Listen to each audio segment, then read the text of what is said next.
Bismillah. Assalamualaikum warahmatullahi wabarakatuh. Alhamdulillahi rabbil alamin. Wabihi nasta'inu ala umurid dunya waddin.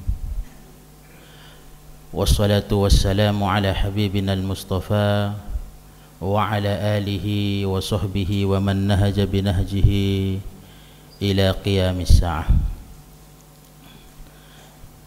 Hadirin jamaah salat subuh yang sama-sama mengharapkan ridha Allah Subhanahu wa taala. Mari kita panjatkan puja dan puji syukur kehadirat Allah Subhanahu wa taala atas segala limpahan kenikmatan kepada kita semuanya, yang mana kenikmatan tersebut tidak akan mungkin kita hitung, tetapi yang paling penting adalah bagaimana kita mensyukurinya. Kesyukuran terbesar seorang hamba terhadap kenikmatan yang Allah Subhanahu wa taala karuniakan adalah berupa selain mengucapkan alhamdulillahi rabbil alamin, juga memanfaatkan kenikmatan-kenikmatan tersebut dalam rangka beribadah kepada Allah Subhanahu wa taala, dalam rangka menjalankan ketaatan kepada Allah Subhanahu wa taala dan menjauhi larangannya. Karena jikalah kenikmatan tersebut tidak dipergunakan untuk ketaatan kepada Allah Subhanahu wa taala, tentu syaitan akan menggoda seorang untuk memanfaatkan kenikmatan tersebut untuk selain daripada ketaatan kepada Allah Subhanahu wa taala. Karena syaitan tidak pernah lelah, tidak pernah letih untuk menjerumuskan manusia. Maka semoga Allah Subhanahu wa taala senantiasa memudahkan kita dalam mensyukuri kenikmatannya dengan menjalankan perintah-perintah Allah Subhanahu wa taala. Salawat beserta salam semoga terlimpah curahkan kepada baginda Rasulullah sallallahu alaihi wasallam, Rasul yang mulia diutus kepada seluruh manusia. Yang beriman dan taat kepadanya maka beruntung ia, sedangkan yang bersikap sebaliknya maka celaka.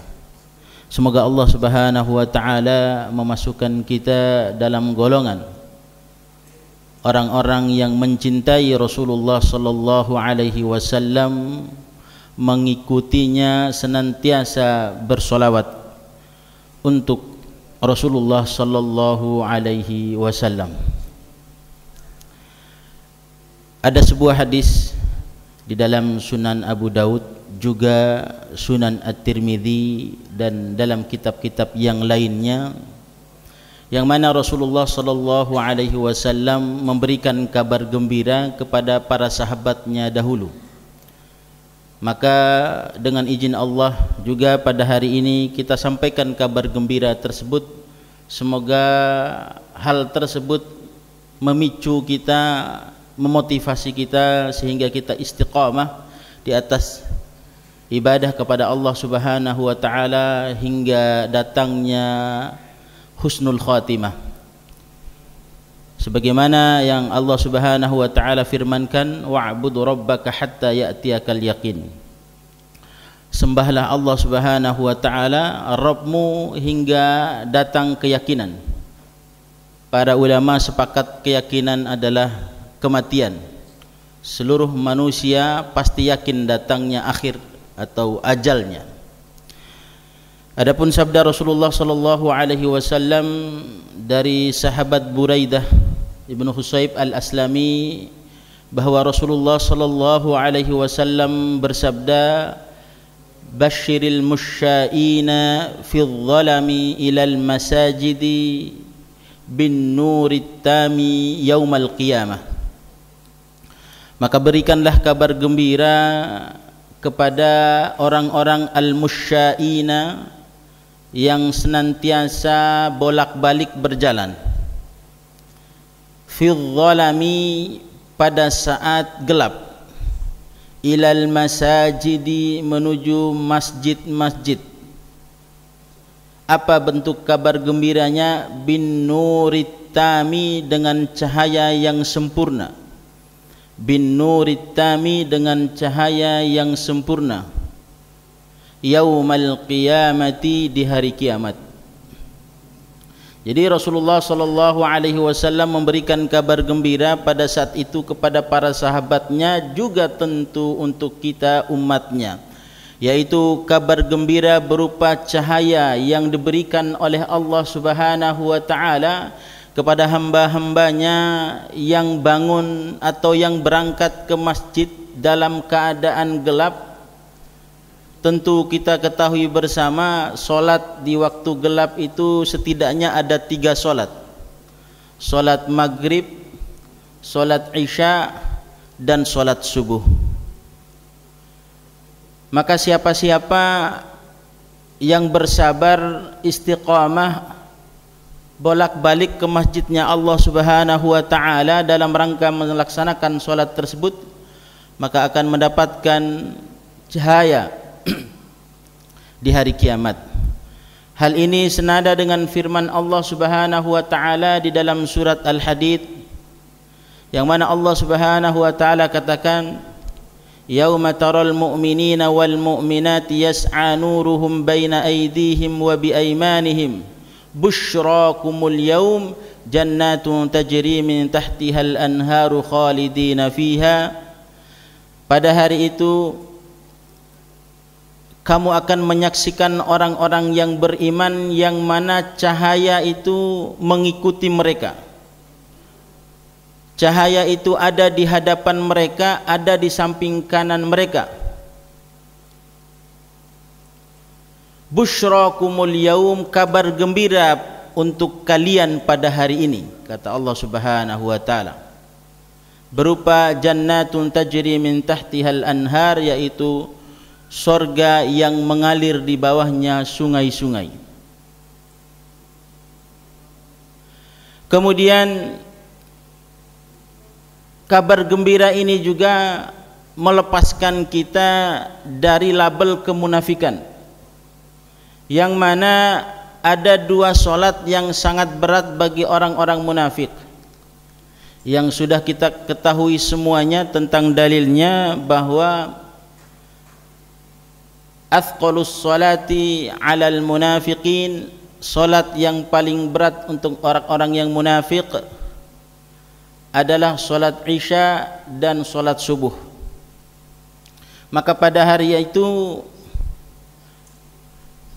orang-orang munafik ketika melihat orang-orang yang beriman memiliki cahaya, kemudian mereka meminta kepada orang-orang yang beriman, unzuruna naqtabis min nurikum, tunggulah kami minta cahaya tersebut. Kemudian para penjaga di akhirat nanti akan berkata, kembali saja cari cahaya kalian masing-masing, sedangkan tidak ada tempat kembali, karena kehidupan cuman sekali. Maka inilah kabar gembira yang disampaikan oleh Rasulullah sallallahu alaihi wasallam.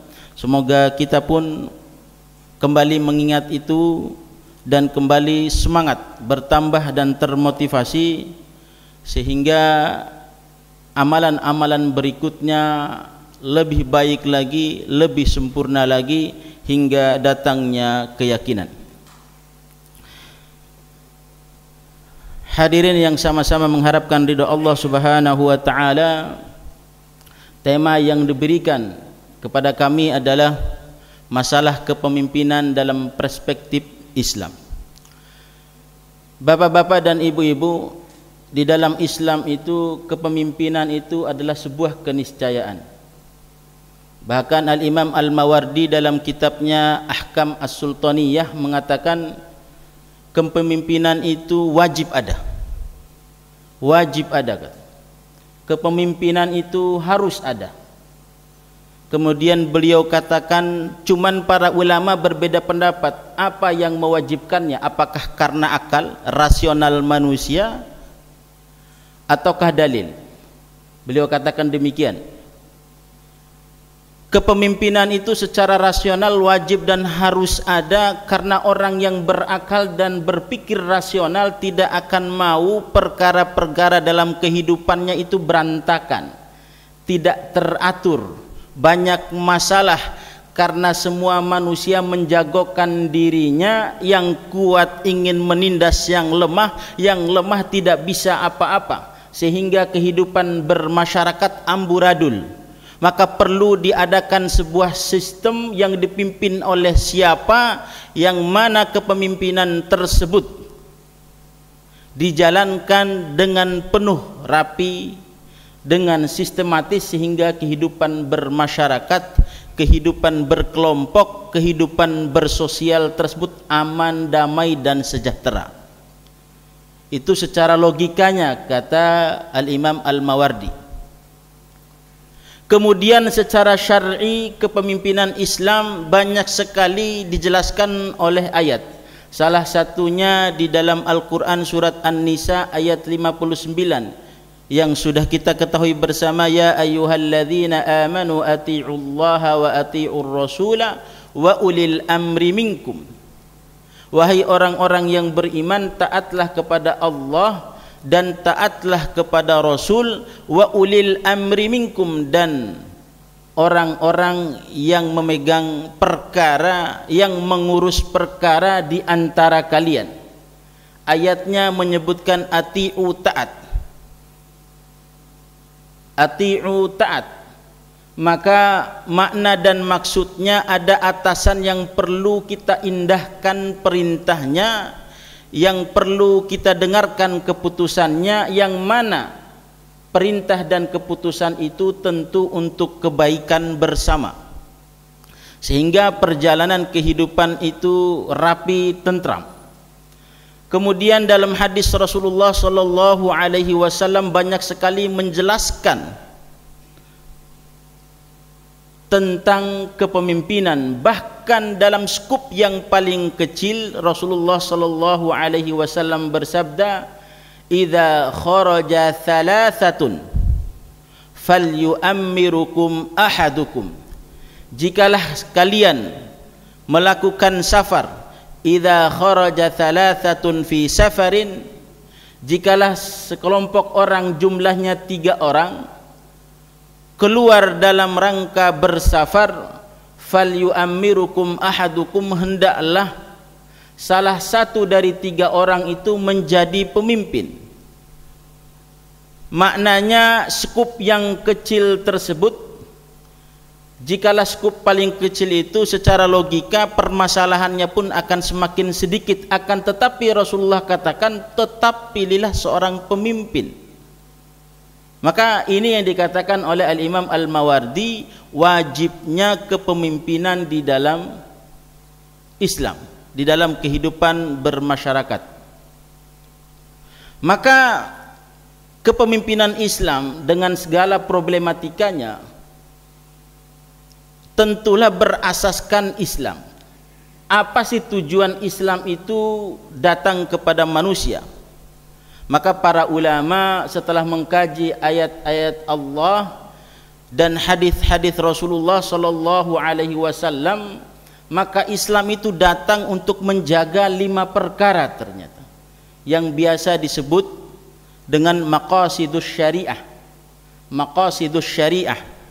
Islam ini datang bukan dengan sia-sia. Islam ini datang dengan tujuan, bahkan tujuannya mulia, bahkan paripurna, sehingga kehidupan seseorang itu sebagai manusia tetap menjadi manusia, bahkan mulia, menjadi manusia yang mulia. Apa itu maqasidus syariah? Tujuan-tujuan syariat itu ada. Tentu sebagaimana kita pahami bersama, orang Islam itu mempunyai sumber hukum. Sumber hukumnya itu adalah Al-Quran yang pertama. Kemudian yang kedua As-Sunnah, hadis. Yang ketiga ijma'. Yang keempat qiyas. Yang pertama sumber hukum Islam di zaman Rasulullah sallallahu alaihi wasallam adalah Al-Qur'an, dan Rasulullah sallallahu alaihi wasallam sendiri sebagai penafsir daripada Al-Qur'an, sebagai pemberi tuntunan terhadap maksud dan tujuan itu sendiri. Sehingga para ulama mengkaji maqasidus syariah dari hadis dan ayat-ayat. Para ulama mengatakan bahwa jika engkau temukan di dalam ayat-ayat yang Allah Subhanahu wa taala katakan sebagaimana yang ayatnya sudah kita ketahui bersama, yuridullahu bikumul yusra wa la yuridu bikumul usra. Allah itu menginginkan kemudahan untuk kalian dan tidak menginginkan kesulitan.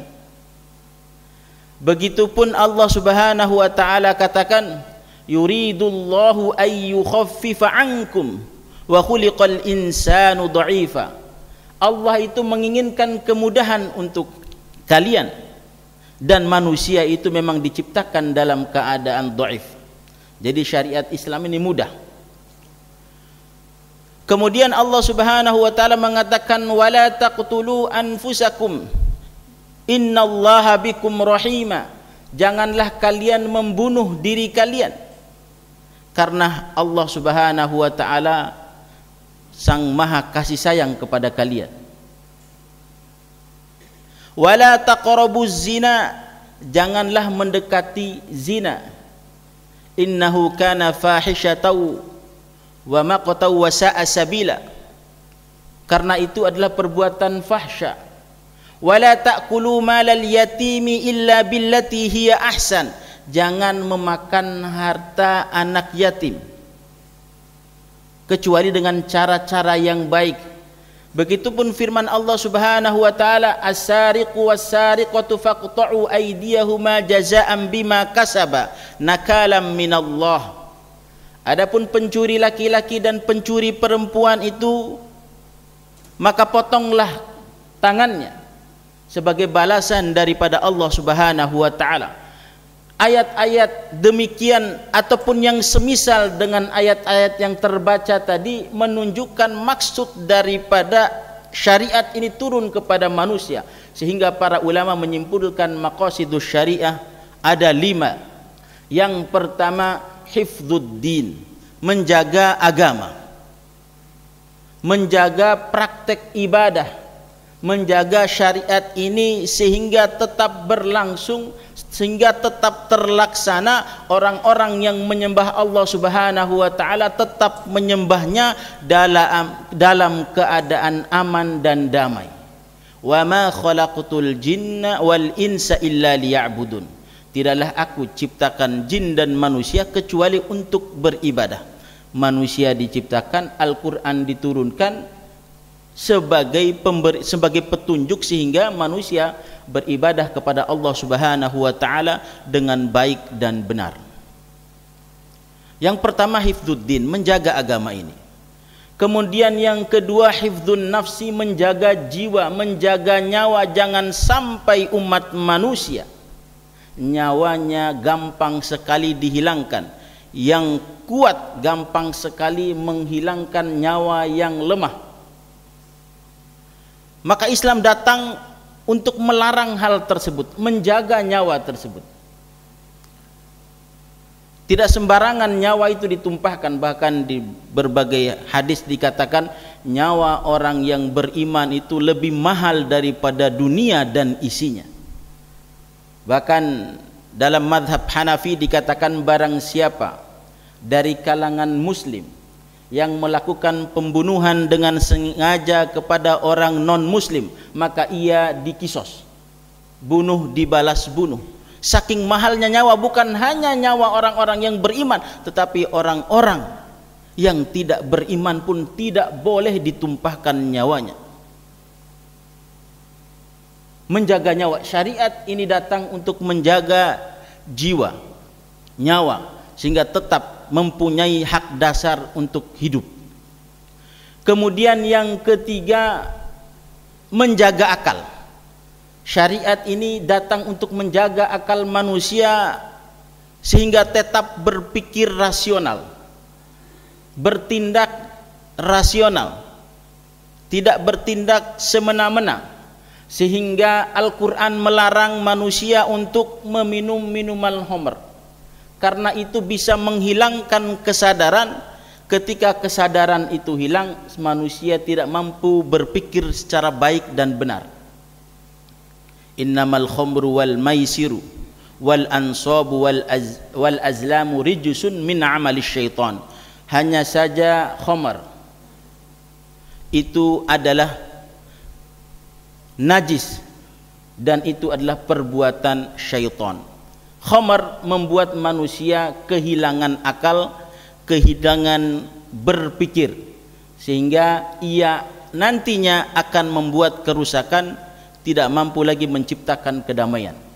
Maka Islam datang untuk menjaga akal tersebut agar tetap berpikir rasional.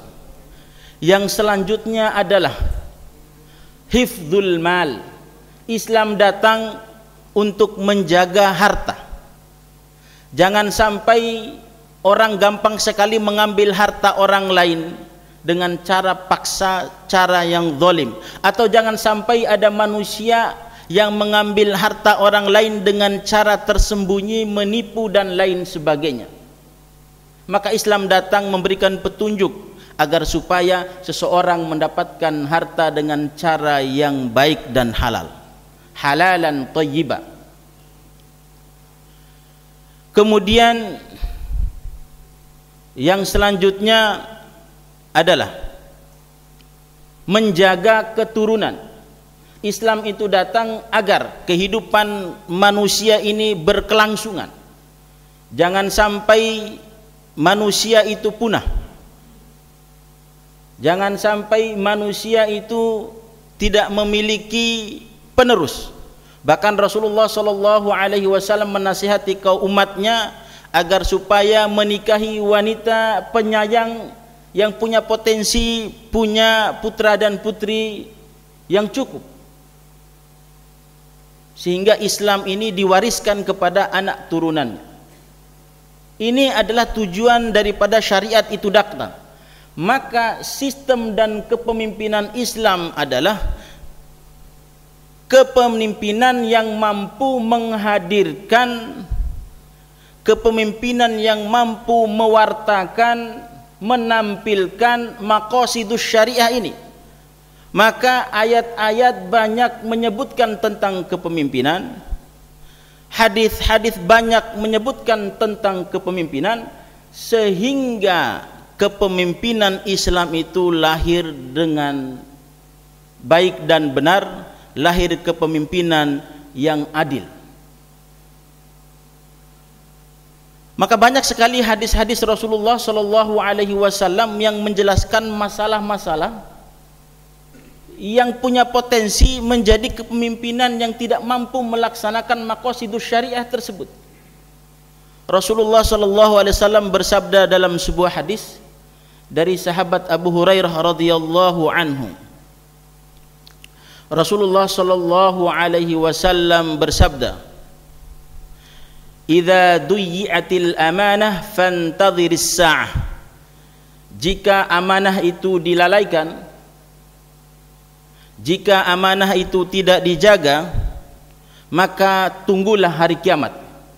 Maknanya Rasulullah SAW memberikan ancaman bahwa jika amanah itu tidak ditunaikan, maka kiamat semakin dekat. Apa yang dimaksud dengan duyyatil amanah? Para sahabat Rasulullah SAW bertanya, wa kaifa idha'atuha? Macam mana sih amanah itu tidak ditunaikan? Idza wusidal amru ila ghairi ahliha fantadhiris sa'ah. Amanah itu tidak ditunaikan, dilalaikan jika sebuah amanah diberikan kepada seseorang yang tidak memiliki kompetensi, seseorang yang tidak memiliki kemampuan. Jikalau amanah itu diberikan kepada orang yang tidak punya kemampuan, maka tunggulah kiamat itu. Maka Rasulullah SAW seakan memberikan kita sebuah pencerahan bahwa kepemimpinan di dalam Islam itu, seorang pemimpin Islam itu haruslah ideal, haruslah yang memiliki kompetensi, sehingga pada saat melaksanakan pemerintahan itu tidak asal-asalan. Sehingga Al-Imam Al-Mawardi dalam kitabnya Ahkam As-Sultaniyah memberikan syarat-syarat tertentu menjadi seorang pemimpin yang disebut sebagai pemimpin yang Islam. Beliau katakan dalam kitabnya, syarat yang muktabarah, yang berhak menjadi seorang pemimpin, yang pertama adil. Haruslah adil. Kalau seorang pemimpin tidak memiliki rasa keadilan, maka muncul banyak sekali masalah, banyak sekali permasalahan. Karena yang dipimpin ini bukan hanya keluarga, tapi seluruh manusia. Yang mana Islam datang dengan kesempurnaan tadi, datang dengan maqasidus syariah tadi, menjaga harta, menjaga jiwa, menjaga keturunan, menjaga akal, menjaga agama. Ketika seorang pemimpin tidak mampu menghadirkan keadilan dalam setiap aspek, maka akan timbul permasalahan. Jadi yang pertama adil. Yang kedua kafaah ilmiah, ilmu. Ini saya terjemahkan sendiri, nanti bisa dirujuk kembali kepada kitab beliau Al-Ahkam As-Sultaniyah. Berilmu, kafaah ilmiah, kemampuan ilmu yang bisa membaca keadaan di masyarakat sehingga ia mampu menyimpulkan solusi yang benar dan tepat. Jangan sampai solusinya itu asal cepat, tidak memikirkan yang benar, yang tepat. Yang penting cepat saja, dah kelar gitu. Jadi seorang pemimpin yang ideal adalah pemimpin yang memiliki kafaah ilmiah. Bahkan beliau katakan, kepemimpinan seorang pemimpin Islam itu haruslah levelnya hanya bukan alim, tetapi mujtahid. Sebagian ulama mengatakan demikian. Berarti levelnya pemimpin di sini bukan hanya amir, pemimpin, juga alim, mujtahid, yang mampu mengeluarkan kesimpulan-kesimpulan hukum dari Al-Quran dan As-Sunnah untuk menjawab pertanyaan-pertanyaan yang timbul di masyarakat. Karena memang sebagaimana yang dikatakan oleh Ibnu Jarir At-Tabari ketika menafsirkan ayat daripada surat Al-Maidah, surat An-Nisa ayat 58. Surat An-Nisa ayat 58, saya lihat buku saya belum bisa hadirkan di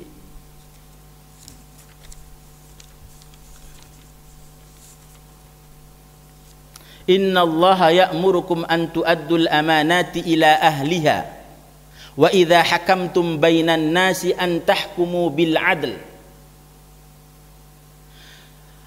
Sungguhnya Allah Subhanahu wa taala memerintahkan kepada kalian untuk menunaikan amanat kepada yang berhak, dan jikalah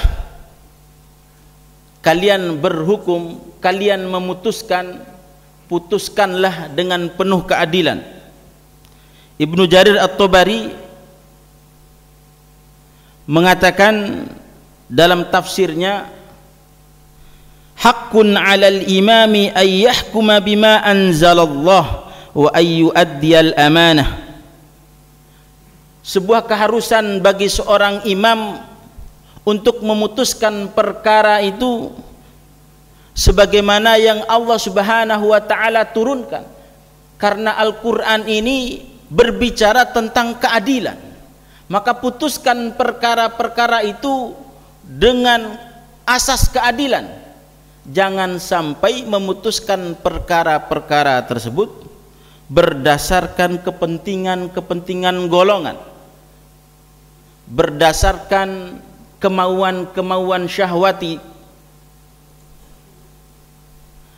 atau tidak tahu, tidak punya ilmu, sehingga memutuskan dengan keputusan yang salah, yang seharusnya solusinya A, dia malah memberikan solusi B, sehingga timbul masalah berikutnya. Masalah pertama belum selesai, karena salah memutuskan timbul masalah berikutnya,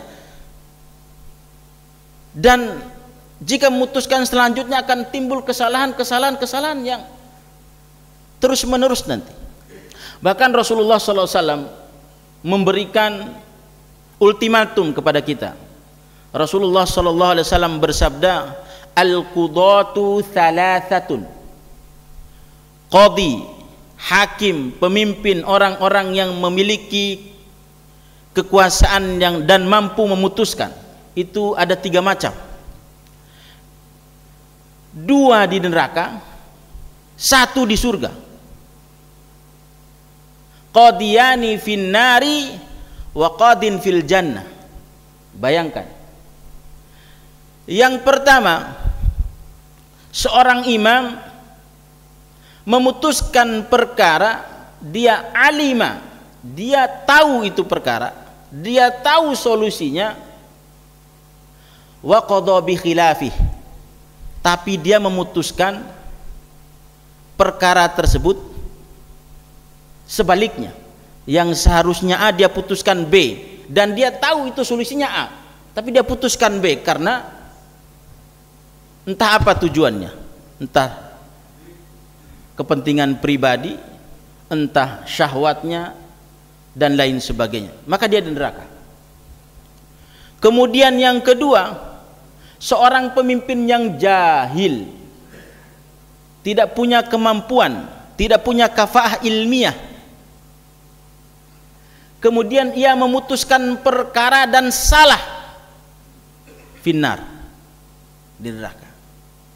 Dan yang ketiga adalah seorang qadhi yang alim dan memutuskan perkara dengan benar, dengan semestinya, sesuai, maka dia di surga. Jadi seorang pemimpin harus memiliki kafaah ilmiah sehingga tidak salah dalam memutuskan.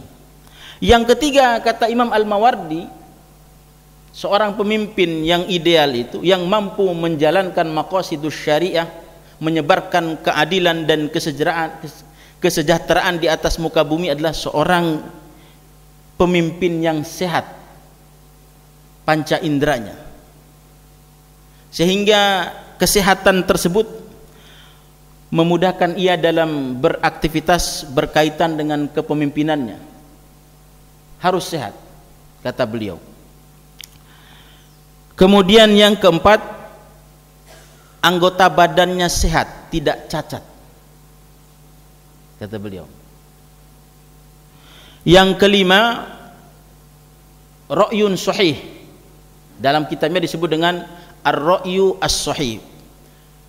Saya artikan logikanya benar, metodologi berpikirnya tepat. Tadi kan ada harus berilmu. Yang kelima ini, ilmunya itu mampu menghasilkan kesimpulan yang benar karena metodologi berpikirnya benar. Kemudian yang keenam, seorang pemimpin yang mampu menghadirkan keadilan adalah pemimpin yang berani, pemimpin yang memiliki syaja'ah.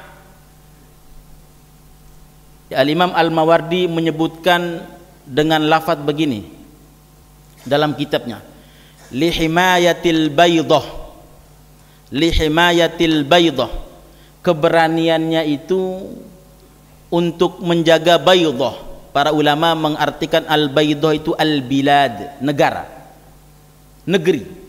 Keberaniannya itu dalam rangka menjaga negara dan negerinya sehingga aman dari serangan di luar. Yang awal-awal tadi aman dari orang dalam, dia itu sendiri, sehingga tidak memutuskan dengan semena-mena. Kemudian yang ketujuh, dan ini menjadi syarat pimpinan atau zaman dahulu kita kenal dengan kekhalifahan, nasabnya harus Quraisy. Jadi Al-Imam Al-Mawardi memberikan persyaratan yang demikian agar supaya tidak timbul polemik setelah ia memangku kekuasaan, ketika ia memiliki keadilan, rasa keadilan. Para ulama memaknai keadilan itu dengan ketakwaan. Kalau kita baca, kalau kita bahas tentang adil di dalam hadis, jadi hadis yang sahih itu ada yang diriwayatkan oleh perawi yang adil, kemudian para ulama mengklasifikasi adil itu satu, ia itu takwa, ia itu wara, sehingga level yang paling bawah syarat menjadi seorang perawi hadis dhaif itu kemana-mana harus pakai peci. Dalam kitab ilmu hadis dikatakan demikian, kemana-mana tidak boleh nyeker, karena menjaga haibah atau wibawa sebagai seorang yang berilmu. Takwa, jadi adil itu takwa. Ketakwaannya kepada Allah Subhanahu wa ta'ala menjauhkan ia dari bersikap culas, menipu, berbohong dan lain sebagainya, sehingga kehidupan bermasyarakat benar-benar tercipta keadilan. Ibnu Taimiyah rahimahullahu ta'ala pernah menulis sebuah buku judulnya As-Siyasatu Asy-Syar'iyyah, politik Islam, politik syariat. Beliau menyebutkan ada dua ciri pemimpin yang paling tepat berdasarkan Al-Quran dan As-Sunnah. Kemudian beliau membawa ayat-ayat yang menjelaskan hal tersebut. Beliau katakan seorang pemimpin itu haruslah yang paling aslah, yang paling soleh. Kalau kita artikan dalam bahasa Indonesia itu yang paling layak, aslah. Ketika seseorang memilih seorang pemimpin, karena metodologi pemilihan dalam kepemimpinan Islam itu sebagaimana yang sudah kita ketahui bersama adalah penunjukan seorang pemimpin dilakukan oleh ahlul halli wal aqdi. Ahlul halli wal aqdi, sekelompok orang yang memiliki nalar tajam, kemampuan ilmiah, kedekatan diri kepada Allah Subhanahu wa ta'ala, sehingga ia mampu membaca yang zahir maupun yang batin, bahasanya kita nih. Sehingga anggota-anggota ahlul halli wal aqdi itu mampu membaca kafaah ilmiah seseorang, kemampuan ia, kewaraan dan lain sebagainya, sehingga ahlul halli wal aqdi layak memilih dia sebagai seorang pemimpin. Kemudian metodologi kedua yang dikatakan oleh Al-Imam Al-Mawardi, seorang pemimpin itu dipilih oleh orang sebelumnya, sebagaimana Abu Bakar memilih Umar radhiyallahu anhuma untuk penggantinya. Sedangkan contoh pemilihan oleh ahlul halli wal aqdi adalah pemilihan Abu Bakar radhiyallahu anhu, yang mana Umar ibnul Khattab, Abu Ubaidah ibnul Jarrah, Usaid dan dua sahabat lainnya berkumpul untuk memilih seorang pemimpin sebagai pengganti daripada Rasulullah sallallahu alaihi wasallam. Kemudian mereka sepakat memilih yang aslah, yang paling soleh. Para sahabat sepakat orang yang paling soleh di zaman Nabi setelah Nabi adalah Abu Bakar radhiyallahu anhu. Bahkan dosen saya di ilmu hadis di Saudi dulu, di Madinah, ketika saya kuliah, beliau katakan orang terbaik setelah para nabi dan rasul adalah Abu Bakar radhiyallahu anhu. Kemudian kita nanya, kalau Luqmanul Hakim gimana, Syekh? Hatta Luqmanul Hakim, karena Luqmanul Hakim hidup di zamannya Nabi Daud alaihissalam. Nabi Daud secara kekuatan sudah memiliki kekuatan yang begitu besar. Sedangkan Abu Bakar radhiyallahu anhu membersamai Rasulullah sallallahu alaihi wasallam di kota Mekah. Nabi sallallahu alaihi wasallam dipersekusi di kota Mekah, dihinakan, dimusuhi. Abu Bakar pasang badan. Abu Bakar pasang badan, sehingga beliau katakan manusia terbaik setelah para nabi dan para rasul adalah Abu Bakar radhiyallahu anhu, ini kata dosen saya. Maka pada saat itu 5 orang sahabat yang menjadi ahlul halli wal aqdi pada saat itu memilih Abu Bakar radhiyallahu anhu sebagai khalifah setelah Rasulullah sallallahu alaihi wasallam, karena beliau adalah yang paling aslah, yang paling soleh, yang memiliki rasa keadilan yang tinggi. Bahkan ketika musyawarah bagaimana nih tawanan Badar kita perlu lakukan atas mereka, Rasulullah SAW meminta pendapat kepada Umar ibnul Khattab, selesaikan, kelarkan urusan kita dengan mereka. Bahasanya tebas semuanya. Abu Bakar radhiyallahu anhu datang kemudian berkata, mereka adalah kaum kita, berikan maaf. Bahkan Abu Bakar radhiyallahu anhu ketika putrinya difitnah dalam cerita hadithatul ifki, yang mana orang yang dia selalu donasikan sebagian hartanya, orang tersebut masih bagian daripada keluarga beliau, secara ekonomi tidak berkemampuan, kemudian disubsidi oleh Abu Bakar. Sahabat yang mulia tersebut terkena fitnah sehingga ikut menfitnah Aisyah radhiyallahu anhu dalam cerita hadisatul ifki.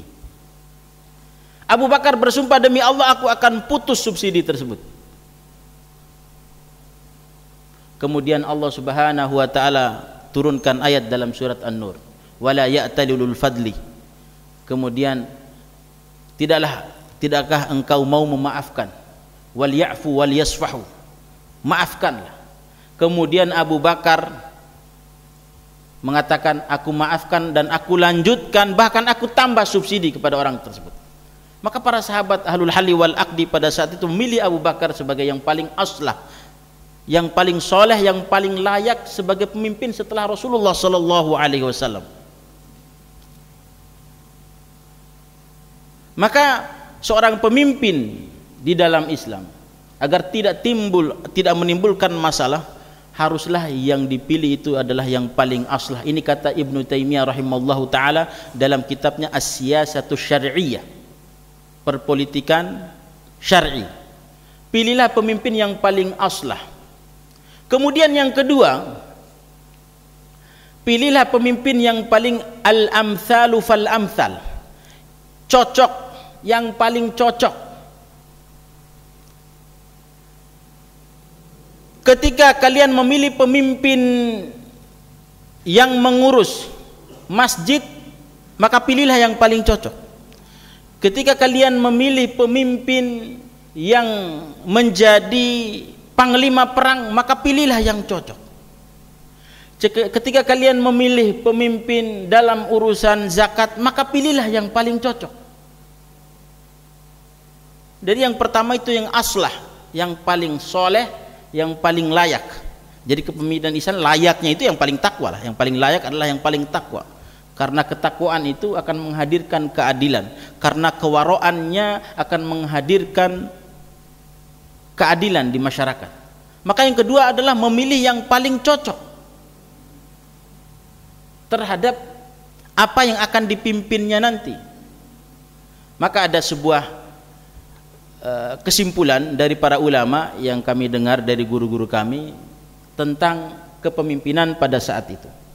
Abu Bakar radhiyallahu anhu memilih wakilnya adalah Umar bin Khattab. Kemudian Abu Bakar radhiyallahu anhu memilih panglima besarnya adalah Khalid bin Walid. Ketika Umar bin Khattab naik, Umar bin Khattab mencopot Khalid bin Walid, kemudian memilih sahabat yang lain. Kalau saya tidak salah ingat Abu Ubaidah. Para ulama coba menarik kesimpulan, seorang pemimpin itu harus memiliki keseimbangan, balance. Abu Bakar sikapnya lembut, sedangkan Khalid wataknya agak keras. Maka terjadi keseimbangan di situ. Abu Bakar sangat lembut, kemudian Khalid bin Walid sebagai panglima besarnya sangat tegas. Ketika Umar naik, maka Umar ini memiliki ketegasan, kecerdasan. Kalau seandainya diskusi dengan Khalid bin Walid agak alot nanti, sehingga pada saat itu beliau dengan ijtihadnya mengganti Khalid bin Walid dengan sahabat yang lainnya, padahal Khalid ibnul Walid tidak pernah kalah dalam setiap pertempuran. Jadi kalau Khalid bin Walid memimpin sebuah pasukan itu tidak mungkin kalah, walaupun sedikit jumlahnya. Khalid bin Walid karena Rasulullah SAW doakan, dia itu Sayfullahil Maslul, pedang Allah yang terhunus. Kalau Rasulullah katakan demikian, maka demikian adanya.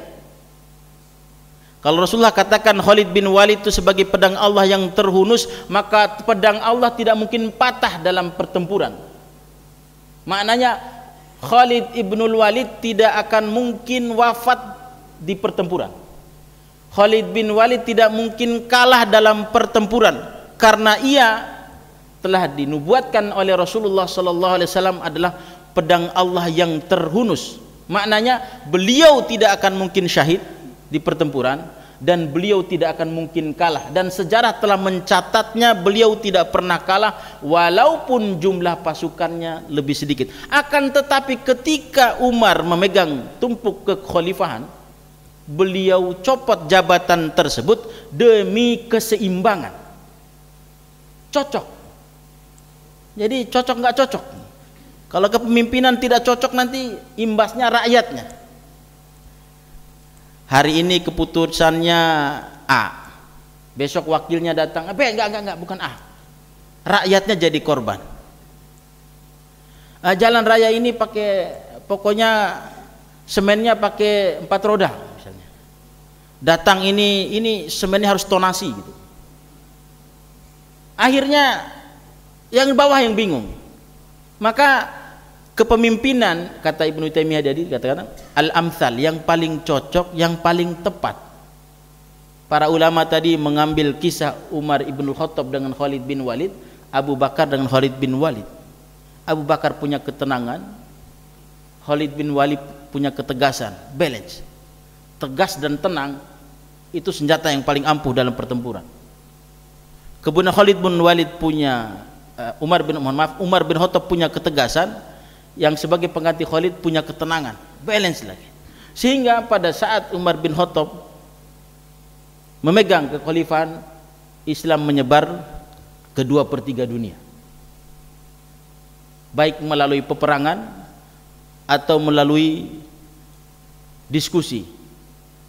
Misalnya biasanya sebelum peperangan itu ada 3 tawaran biasanya. Masuklah Islam, maka engkau akan beruntung seperti kami. Kemudian bayar jizyah, dan yang terakhir kalau memang iya, kita sepakati kita bertempur. Walaupun Khalid bin Walid itu dinubuatkan pasti menang, tidak serta-merta membabi buta, tetap menggunakan adab-adab peperangan. Pada saat itu sudah menjadi perjanjian internasional. Pada saat itu peperangan harus sesuai dengan aturan yang berlaku. Bukan hanya sekarang, dulu ada peperangan, dulu ada aturannya. Apalagi datang Islam, aturannya semakin ketat, semakin menunjukkan rahmat lil alamin dalam peperangan. Tidak boleh menyerang pada saat musuh tidur. Subuh-subuh hari tidak boleh menyerang. Tidak boleh menyerang, tidak boleh mengejar musuh yang berlari. Tidak boleh. Tidak boleh membunuhnya. Tidak boleh membunuh kakek tua. Tidak boleh membunuh anak-anak, tidak boleh membunuh orang tua, tidak boleh memotong pohon, tidak boleh mendobrak gereja, sinagog. Kalau menawan, tawanlah dengan baik. Tawarkan Islam, kalau dia menerima Islam, bebaskan ia dari perbudakan. Islam begitu aturannya. Maka memilih pemimpin itu selain aslah, yang paling layak, yang paling soleh, yang paling takwa, paling warok, juga yang paling cocok. Jangan sampai ketakwaan dia, karena ketakwaan dia ditaruh di tempat yang kurang tepat. Misalnya, mohon maaf, mohon maaf, misalnya ada di sebuah daerah terpilih, tertunjuk seorang pemimpin yang tidak pandai dalam hitung menghitung, tidak pandai hitung menghitung, disuruh mengurusi zakat, nanti salah hitung mungkin zakat Anda sekian juta, padahal seharusnya di bawahnya. Ketika memberikan Anda harusnya mendapat sekian. Jadi pilihlah pemimpin yang misalnya urusan zakat yang paling pandai menghitung, paling mengerti urusan zakat. Al-amthalu fal-amthal. Kemudian hendaklah kepemimpinan itu seorang pemimpin memiliki dua sifat utama. Dua sifat utama. Ibnu Taimiyah mengambil hal ini dari dalil-dalil yang ada di dalam Al-Quran. Yang pertama dari surat Al-Baqarah ketika cerita Talut, yang mana orang-orang Yahudi pada saat itu dizalimi oleh Jalut. Kemudian mereka meminta kepada nabi mereka, kalau dalam cerita-cerita namanya Nabi Daniel, tunjuklah salah seorang dari kami untuk menjadi pemimpin. Karena di kalangan Yahudi itu memang hasadnya tinggi, sehingga satu orang jadi pemimpin gak terima, pengen semuanya. Jadi mereka datang kepada nabinya, kemudian tunjuk salah satu dari mereka. Ternyata ditunjuk Talut, bukan dari kalangan mereka yang rapat tadi yang meminta tersebut. Karena Talut memiliki sifat tertentu, bastotan fil ilmi wal jismi, kapabilitas, kemampuan secara ilmu dan jasadnya kuat dia. Karena memang mereka minta panglima perang untuk melawan Jalut, maka dipilihlah bastotan fil ilmi wal jismi, yang memiliki kemampuan ilmu dan jism.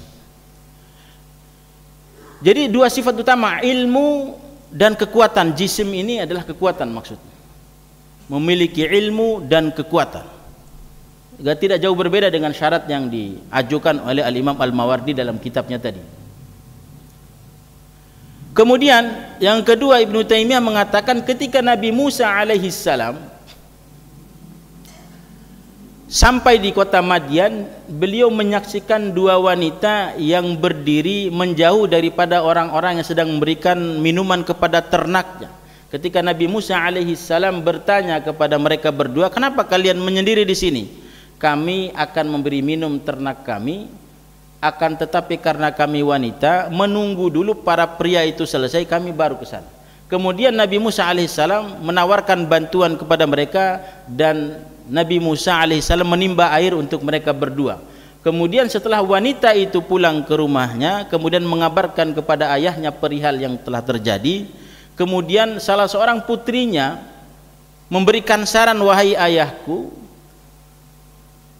akan baik kalau seandainya kita sewa pemuda tersebut untuk mengembalakan kambing kita, domba-domba kita. Kemudian dalam ayatnya dikatakan, inna khairu man ista'jartal qawiyul amin. Sebaik-baik orang yang kita pekerjakan adalah seorang yang memiliki kekuatan dan amanah. Jadi seorang pemimpin yang disewa oleh rakyatnya untuk memimpin mereka haruslah memiliki kekuatan dan amanah, kepercayaan. Suatu hari Al-Imam Al-Khulani masuk ke dalam istananya Muawiyah radhiyallahu anhu. Kemudian memanggil Muawiyah, ya ayyuhal ajir, ya ayyuhal ajir. Masuk ke istananya Muawiyah, kemudian memanggil Muawiyah dengan wahai seseorang yang disewa. Kemudian Muawiyah mengatakan, kul ya ayyuhal amir, panggillah aku dengan amir.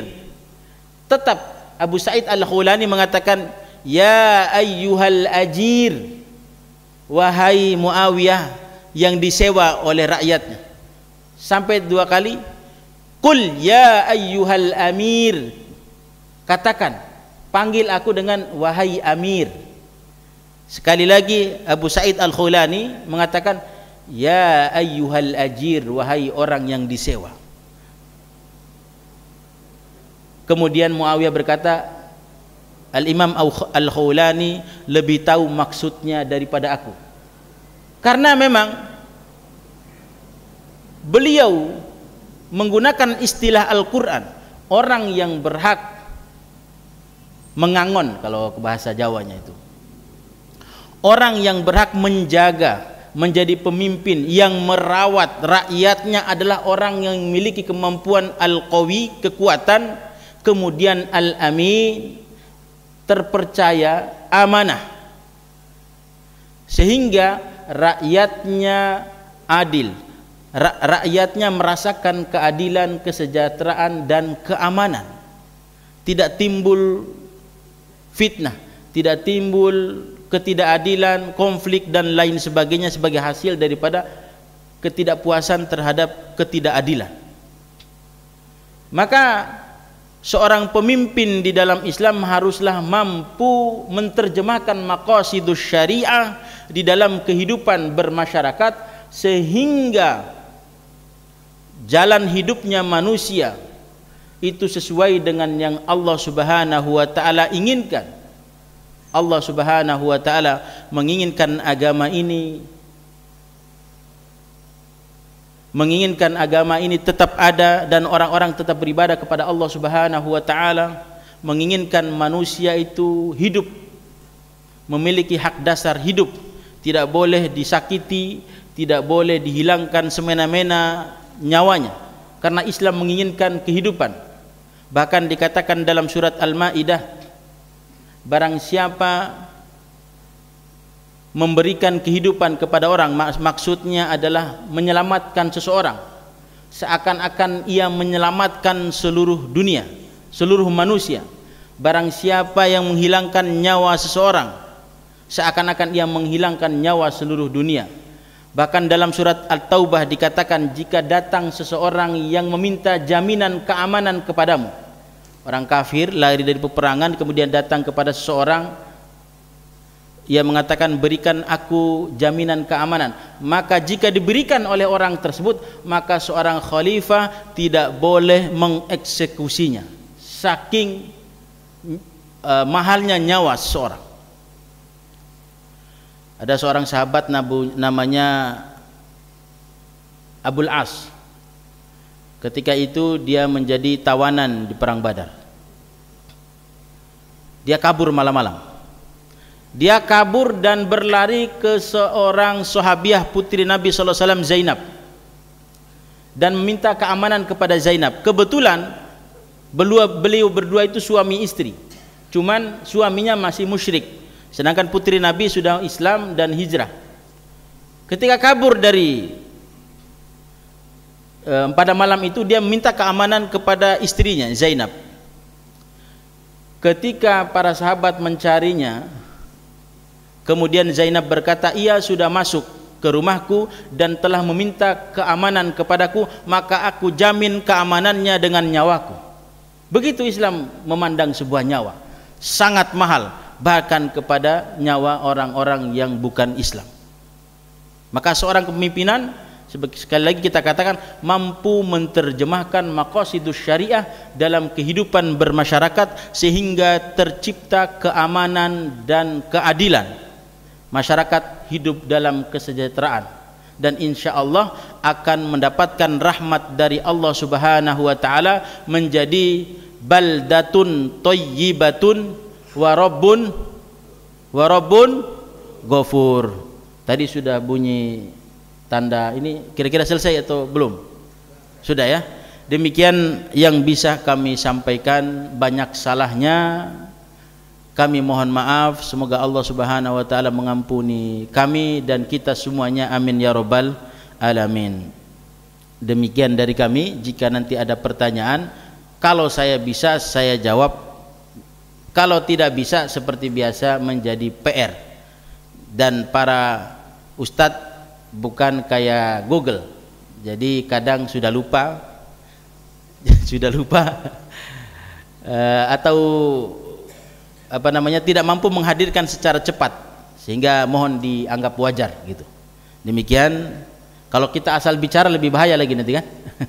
Wabillahi taufiq hidayah. Assalamualaikum warahmatullahi wabarakatuh. Waalaikumsalam warahmatullahi wabarakatuh. Syukran jazakumullah khairan katsiran. Kita ucapkan kepada guru kita. Kita berharap apa yang sudah disampaikan menjadi tambahan ilmu bagi kita untuk berhati-hati dalam setiap apa yang kita lakukan, terutama dalam satu pemilihan kepemimpinan. Kita doakan guru kita agar senantiasa dijaga Allah, dimudahkan dalam dakwahnya, diberi kesehatan dan keafiatan. Kami yakin yang bisa beliau sampaikan karena waktu. Alhamdulillah ini kita sudah berada di jam 6 kurang lebih 17 menit. Masih ada beberapa waktu untuk memberikan pertanyaan. Kami persilahkan mungkin ke bapak-bapak, mungkin silahkan 2 pertanyaan. Pertama Pak Haji Sultoni, ada 2 pojok. Terima kasih. Assalamualaikum warahmatullahi wabarakatuh. Waalaikumsalam warahmatullahi wabarakatuh. Pak Ustadz tadi rinci sekali artinya referensi dari beberapa ulama atau mungkin pemikir Islam tentang kepemimpinan ya. Tapi sebetulnya kita tuh sudah tahu, artinya sudah diajarkan bahwa pilihlah karakter pemimpin, artinya kita sudah punya modal bahwa untuk kita perspektif tentang kepemimpinan ada ukurannya.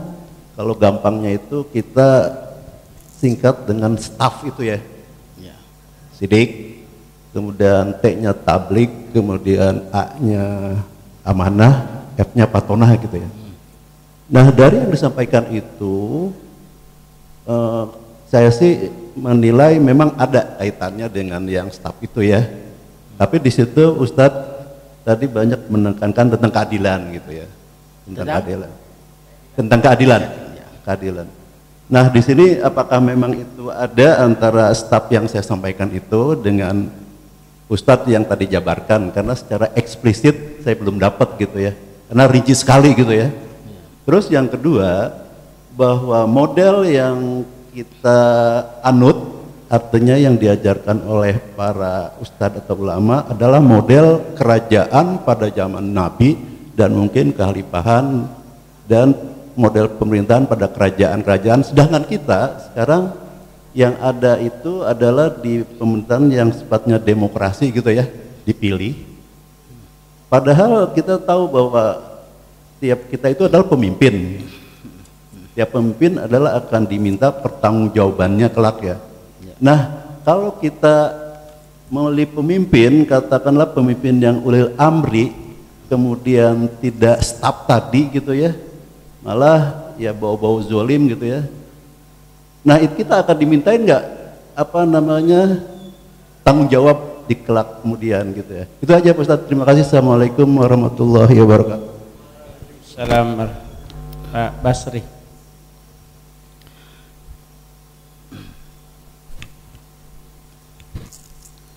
Bismillahirrahmanirrahim. Assalamualaikum warahmatullahi wabarakatuh. Waalaikumsalam.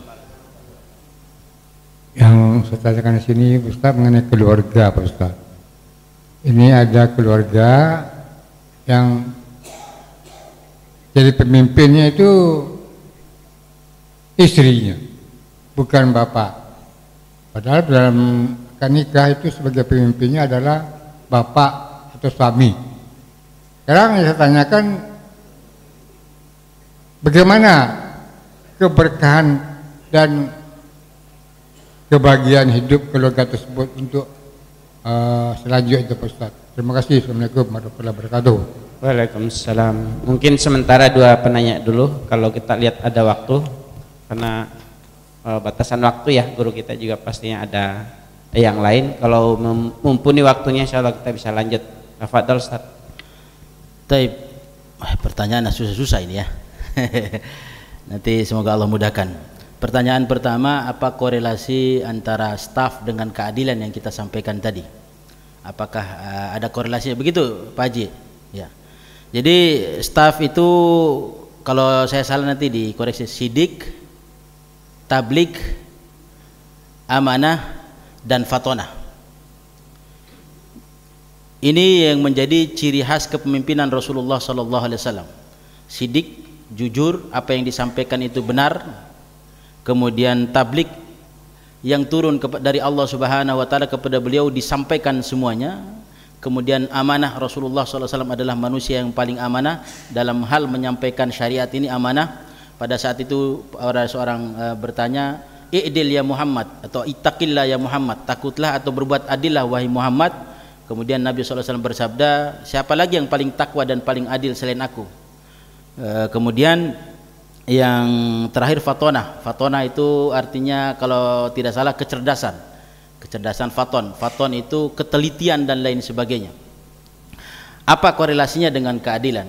Rasulullah SAW dalam proses kehidupannya kemudian tumbuh menjadi maksudnya tumbuh kemudian dijadikan sebagai seorang rasul. Perjalanan kehidupannya membuat beliau mendapatkan 4 sifat utama ini, dan bahkan di kota Makkah beliau terkenal sebagai Al-Amin.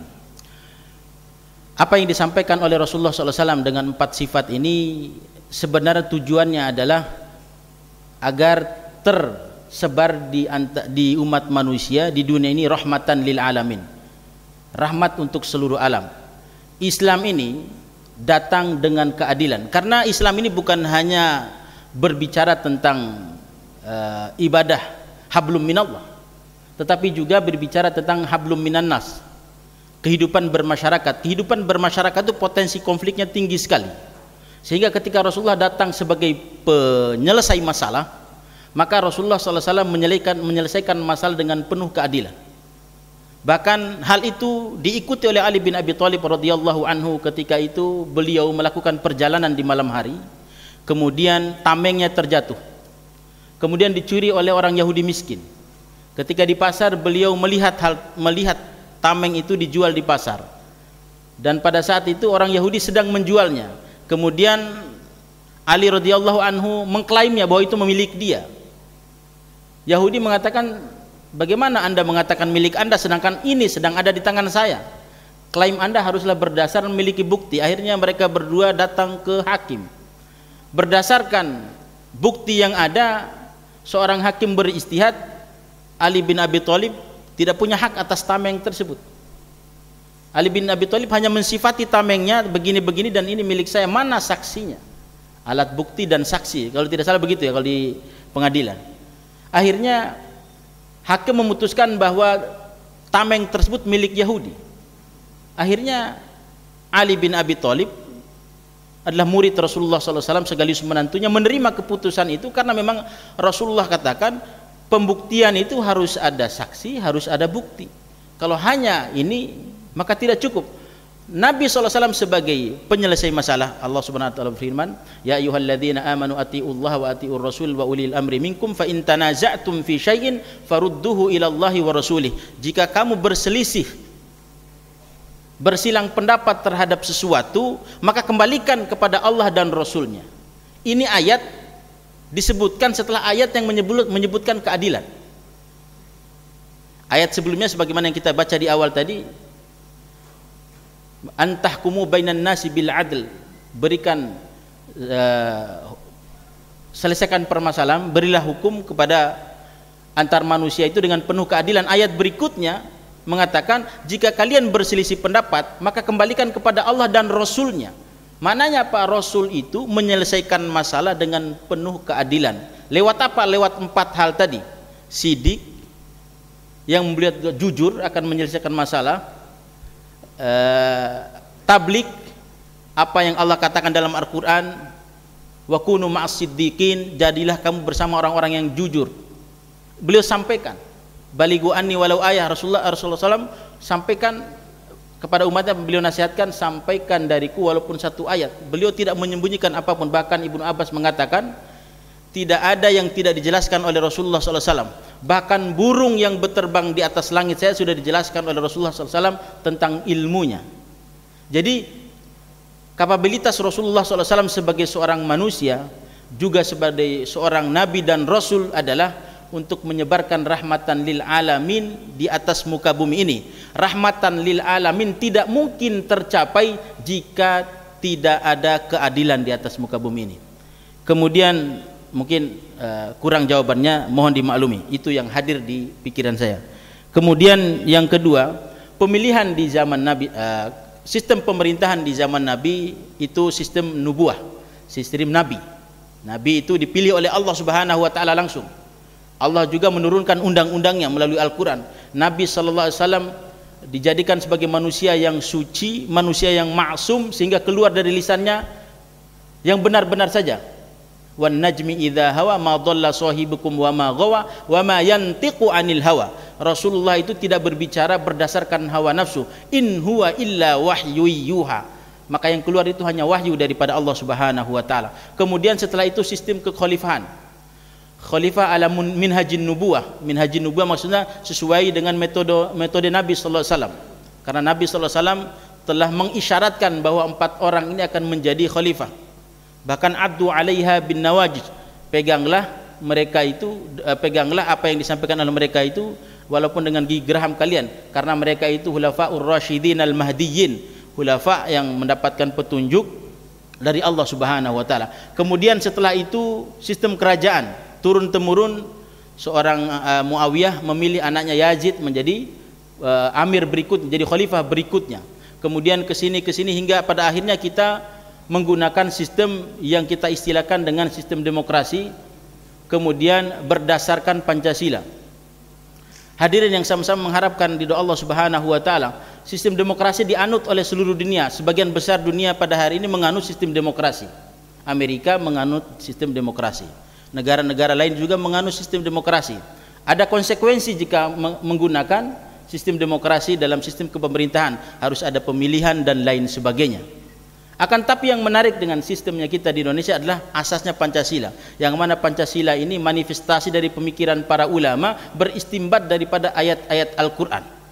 Maka seharusnya demokrasi itu sebagai kendaraannya, kusir, sopir, masinis, pilotnya adalah Pancasila itu sendiri. Jika Pancasila bisa mengatur melalui demokrasi, maka insya Allah akan hadir keadilan.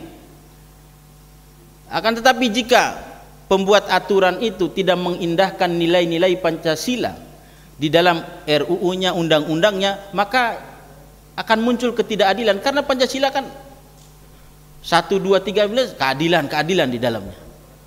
Maka para ulama mengatakan Pancasila ini sudah sesuai dengan buah-buah daripada ayat-ayat dalam Al-Quran. Tinggal bagaimana menjalankannya dengan baik dan benar, mengutamakan keadilan, kesejahteraan untuk rakyat. Maka Indonesia insya Allah baldatun thayyibatun wa rabbun ghafur. Apakah kita punya tanggung jawab ketika kita memilih seorang pemimpin yang salah?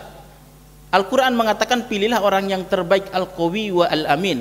Maka beristihadlah sendiri, istafti qalbak, bertanyalah kepada hatimu yang cenderung kepada Allah. Engkau datang sholat subuh, engkau datang sholat zuhur, engkau datang sholat asar, maghrib dan isya, engkau cenderung kepada Allah Subhanahu wa taala. Maka istafti qalbaka, bertanyalah kepada hatimu, mana poin-poin pemikiran dia yang dekat dengan rasa keadilan, maka pilihlah ia. Jika ada tendensi-tendensi lain, maka itu sudah panggilan nafsu. Pilihlah orang yang mengutamakan asas keadilan. Karena itu tujuan Al-Quran diturunkan. Ketika ketidakadilan tersebar, maka pembunuhan, penipuan, penzaliman dan lain sebagainya itu akan tersebar. Na'udzubillahi min dzalik. Semoga Allah Subhanahu wa taala menjaga negeri kita Indonesia dan seluruh negeri kaum muslimin. Maka ketika engkau memilihnya berdasarkan hatimu yang senantiasa datang ke masjid, hatimu yang membaca Al-Quran, hatimu yang bersolawat, hatimu yang senantiasa membaca sirah an-nabawiyah, maka engkau akan insya Allah mampu mempertanggungjawabkannya di hadapan Allah Subhanahu wa taala. Sisanya di luar kemampuan kita. Kita sudah menanyakan kepada hati kita, kita sudah belajar, hati kita sudah terpaut dengan masjid, maka pilihlah orang-orang yang dicintai oleh Allah dan Rasulnya. Dari mana taunya? Bagaimana ia melaksanakan Islamnya dia sendiri, bagaimana sholatnya, bagaimana pemikirannya tentang bermasyarakat, tentang kepemimpinan. apakah mengutamakan keadilan. Pokoknya kata kuncinya keadilan kalau dalam semua pemerintahan. Cukup kali ya pertanyaan kedua. Semoga Allah Subhanahu wa taala menambahkan pemahaman kepada kita. Kemudian jika pemimpinnya istri, apakah akan ada keberkahan dalam rumah tersebut, gitu ya pertanyaannya. Taib. Hadis tentang kepemimpinan disebutkan juga, wal mar'atu ra'iyatun fi baiti zawjiha wa mas'ulun an ra'iyatiha. Seorang wanita itu bertanggung jawab menjadi pemimpin di rumah suaminya. Maksudnya menjaga apa-apa yang ada di situ, mengatur apa-apa yang di situ, tetap di bawah pengarahan suaminya. Ar-rijalu qawwamuna 'alan nisa'i. Laki-laki itu adalah pemimpin yang kuat daripada wanita. Maka jangan sampai ketika istri mengatur kerapian rumah kita anggap itu istri menjadi pemimpin. Tidak, memang kemampuannya di situ. Tapi keputusan-keputusan besar tentu seorang suami tetap yang mengambilnya. Keputusan-keputusan besar. Misalnya istri mengatur kerapian rumah, mengatur ini, membeli ini dan membeli itu untuk kerapian dan keindahan rumah, kenyamanan anak, pendidikan anak dan lain sebagainya berdasarkan kemampuan istri, maka itu sifatnya musyawarah sebenarnya, sifatnya musyawarah.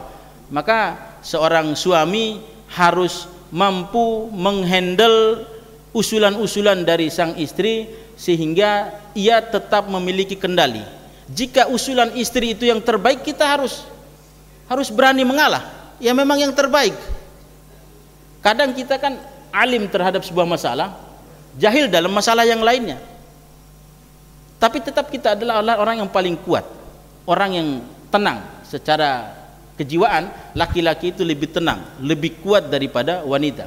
Tapi dalam permasalahan-permasalahan tertentu, kadang wanita lebih cerdas, dan kita harus akui itu.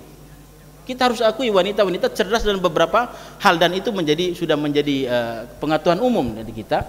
Jika wanita itu mengerti sebuah hal kemudian seakan-akan mendominasi padahal cuma usulan, jangan sampai kita salah paham bahwa itu ia memimpin. Tidak. Ini sifatnya musyawarah, cuman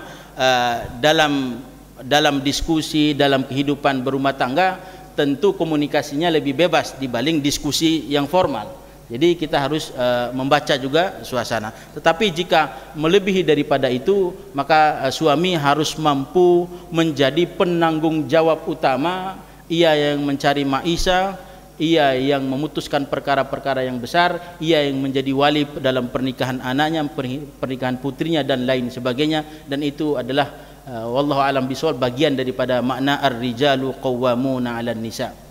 Demikian, semoga terjawab. Kalau Pak Ustaz, saya hanya menggarisbawahi lagi tentang pertanyaan saya tadi.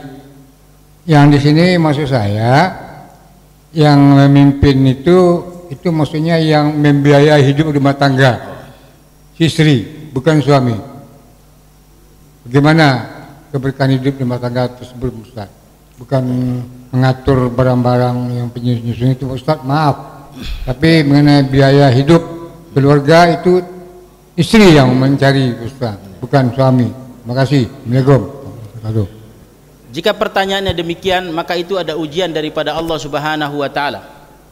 Maka pada saat itu seorang suami harus bisa mencari solusi untuk permasalahan tersebut. Jikalau ia diuji oleh Allah Subhanahu wa taala sakit dan lain sebagainya, maka wanita tersebut adalah wanita yang sangat baik. Ia mengorbankan dirinya, mengorbankan waktunya untuk mencari maisha, mengganti posisi suaminya. Maka itu wanita yang baik. Kalau seandainya suaminya dalam keadaan tidak sehat. Kalaulah suaminya sehat, tidak ada kendala apapun, tetapi kesempatan kerja karena profilnya, karena CV-nya kurang dan lain sebagainya, yang penting ia harus tetap usaha. Semoga Allah Subhanahu wa taala menyelesaikan masalahnya. Seharusnya yang menafkahi itu laki-laki. Di dalam Islam yang menafkahi itu laki-laki.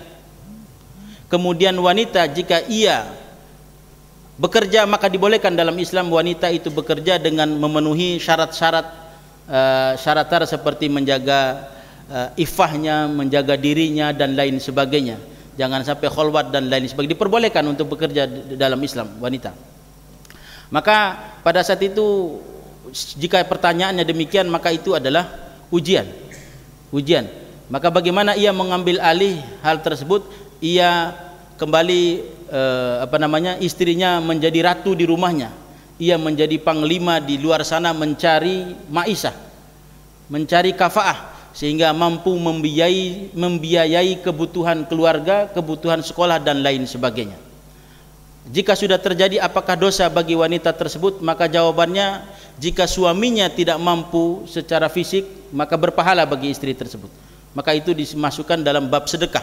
Istri bersedekah untuk suaminya, yang mana kewajibannya itu ada dalam suami karena ketidakmampuan fisik dan lain sebagainya, maka wanita itu adalah wanita yang terbaik. Jikalah karena suaminya, mohon maaf, malas, tidak mau berusaha, maka laki-laki tersebut akan ditanya oleh Allah Subhanahu wa taala kenapa bersikap demikian, dan istri akan diberikan pahala sesuai dengan usahanya selama ia menjaga dirinya di luar sana. Mungkin itu jawabannya.